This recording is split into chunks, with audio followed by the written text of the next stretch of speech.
નમસ્કાર મિત્રો, સ્વાગત છે તમારું આપણી આ યુટ્યુબ ચેનલમાં જેનું નામ છે ગુજરાતી જીકેની જમાવટ.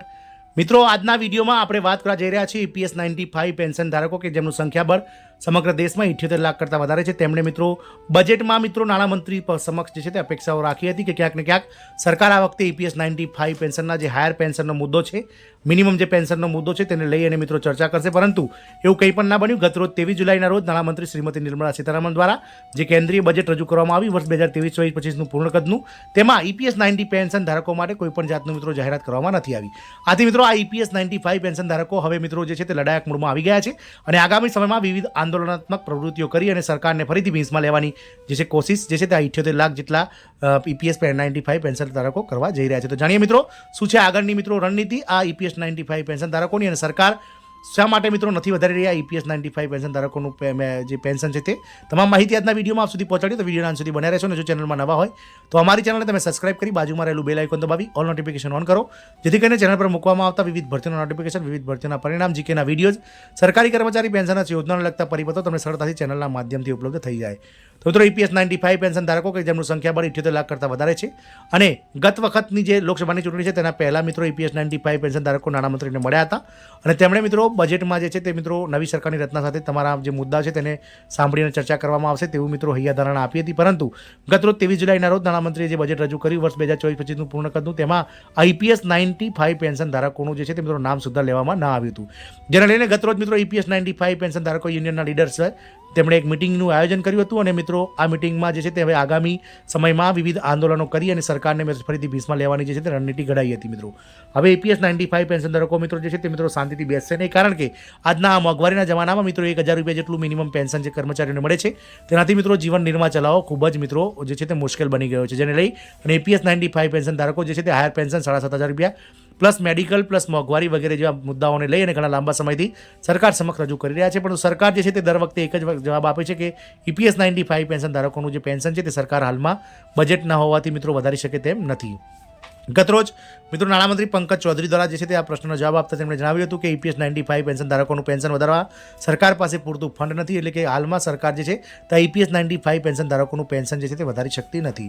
જ્યારે EPS 95 પેન્શન ધારકોના યુનિયન દ્વારા જે છે તે સરકાર સમક્ષ 7,500 હાયર પેન્શન પ્લસ મેડિકલ તેમજ જે છે તે મિત્રો મોંઘવારી સાથે દર 6 મહિને મિત્રો મોંઘવારી વધારી અને સરકારી કર્મચારીની જેમ જે છે તે પેન્શન આપવાની મિત્રો જાહેરાત કરવામાં આવી છે.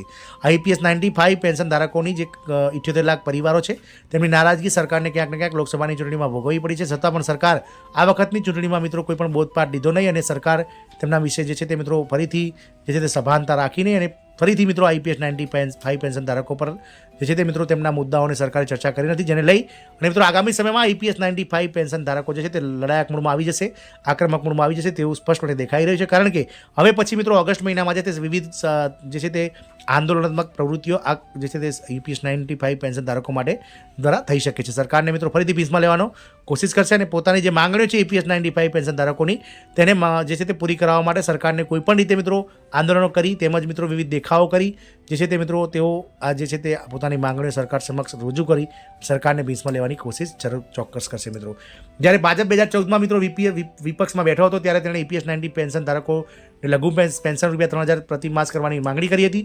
ભાજપે કહ્યું હતું કે 1,000 રૂપિયાનું પેન્શન કામદારો સાથે અન્યાય છે, પરંતુ પોતાની સરકારની 2 મુદત પૂરી થતા તેણે હજુ સુધી આ નીતિનો અમલ કર્યો નથી. મિત્રો આપ સૌને જણાવી દઈએ કે જ્યારે કોંગ્રેસ સરકાર 2004થી 2014 સુધી ભારત સરકારની સત્તામાં હતું ત્યારે ભાજપ વિપક્ષમાં બેસીને મિત્રો તે સમયે 1,000 રૂપિયા મિનિમમ પેન્શન જે મળતું હતું તેને લઈ અને આજથી 1 દશકા પહેલાં એટલે 10 વર્ષ પહેલાં મિત્રો બફાળો મારતી હતી, અને ભાજપ દ્વારા તે વખતે કહેવામાં આવતું હતું કે 3,000 રૂપિયા મિનિમમ પેન્શન કરવું જોઈએ, જ્યારે હાયર પેન્શન 7,500 રૂપિયા કરતાં વધારે કરવું જોઈએ. પરંતુ હવે જ્યારે તે પક્ષ મિત્રો સત્તામાં આવી ગયો છે અને ત્રીજી ટર્મ સુધી મિત્રો ભાજપ સરકાર ફરીથી સત્તામાં આવે છે, છતાં પણ તેમણે કોઈપણ જાતનું આ EPS 95 પેન્શન ધારકો માટે પોઝિટિવ વાત કરી નથી. 2014માં કરાયેલી માંગણીઓ આજે પણ પ્રાસંગિક છે. ભારતીય જનતા પાર્ટી દ્વારા 15 જાન્યુઆરી 2014ના રોજ EPS 95 પેન્શન ધારકો હેઠળ લઘુત્તમ પેન્શન વધારીને 3,000 રૂપિયા પ્રતિ માસ કરવાની માંગ કરવામાં આવી હતી. આ માંગ ત્યારે આવી જ્યારે તેણે સરકારના 1,000 રૂપિયા પ્રસ્તાવિત પેન્શનને ફગાવી દીધો અને તેણે માત્ર પ્રતિકાત્મક પગલું ગણાવ્યું હતું. ભાજપે દલીલ કરી હતી કે આ પગલું દેશના મજૂર વર્ગ માટે અન્યાય થશે. ભાજપે કહ્યું હતું કે સરકારે પણ 8.33% યોગદાન આપવું જોઈએ, જેથી લઘુત્તમ પેન્શન 3,000 રૂપિયા કરી શકાય અને તેને મોંઘવારી સાથે જોડી શકાય. જ્યારે ભાજપે કામદાર વર્ગને નોકરી, પગાર, સામાજિક સુરક્ષાના રૂપમાં નવો સોદો આપવાનું વચન આપ્યું હતું. 2014માં ભાજપ સરકાર પાસે લઘુત્તમ પેન્શન 3,000 રૂપિયાની જાહેરાત કરવાની માંગ કરી હતી. આ સંદર્ભમાં શ્રી પ્રકાશ જાવડેકરે રાજ્યસભાની પિટિશન કમિટીમાં એક અરજી દાખલ કરી હતી, જેમાં મોંઘવારી સંબંધિત પેન્શનની માંગણી કરવામાં આવી હતી. સમિતિએ તમામ માંગણીઓ સ્વીકારી હતી અને સરકારને આ દિશામાં પગલું ભરવાની ભલામણ કરી હતી. જોકે આ સરકારે આ અહેવાલ સ્વીકારવાને બદલે જૂની દરખાસ્તને ફરીથી લાગુ કરવાનું વિચાર્યું હતું. ભાજપ પોતાની દરખાસ્ત છતાં માંગને ભૂલી ગયો. આજે 2024માં આ માંગ વધુ મહત્વપૂર્ણ બની ગઈ છે, કારણ કે 50 મિલિયનથી વધુ કામદારો દર મહિને તેમના વેતનના 8.33% પ્રોવિડન્ટ ફંડમાં જાય છે, જ્યારે નોકરીદાતાઓ પણ 8.33% યોગદાન આપે છે. સરકાર માત્ર 1.16% ફાળો આપે છે. 41 લાખ પેન્શનરોમાંથી 30 લાખને 1,000 રૂપિયાથી ઓછી પેન્શન સાથે જોડી દેવામાં આવે છે.